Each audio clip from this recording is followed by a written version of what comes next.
Ямар төвийн талаар ярилцлаа? Сайн хүүхдүүд өглөөс ирээд инээцгэлдэг тухай ярьсан тийм үү? За, өнөөдөр тэгвэл бүгдээрээ дараагийн төвийг үздэхээ. Зураг ажиглаараа хүүхдүүдээ. Шаар хувцастай хүүхэд юу хийжээ?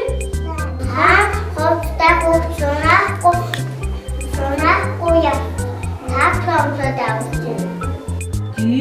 Харин цэнхэр хувцастай Сүнэж. За яаж сүнэж явахын дуурайж хийж өгөх юм байна уу? Хоёр гараа дээш нь өргөөд хоёр хөлөө жигээд сүнэж тийм үү? Найзлаа. Тэг шар удалганы хувцастай өгч биш дээ. Тэгтэлээ би өглөө осод сүнэдгүй. Залхуу үрээд идэх. Хүндүүлээ.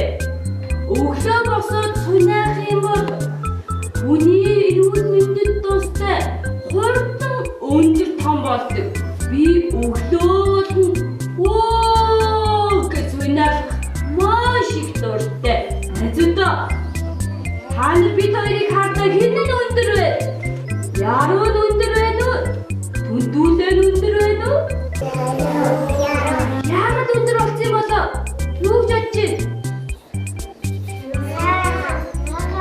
Тийм ээ, өглөө болох сүнэдэг учраас ийм хурдан өндөр болсон байхгүй юу? Харин энэ аргыг ээж маань зааж өгсөн. Тэгэхээр түндүүлээ найзаа. Чи өглөө болгон сүнэж байгаарай. Хүн орой унтаад өглөөс иргэд бидний бүхий бие булчин агшсан байдгийг. Харин бид нар өглөөс ирээд сүнэх юм бол агшсан булчин маань тэгж өндөр болоход тусалдгийг. Найзуудаа та нар ойлгосон уу? Ойлгосон.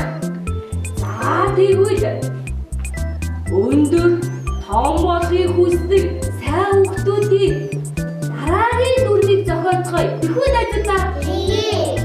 Сайн хүүхдүүд өглөөс ирээд хоёр гараа дээш нь өргөөд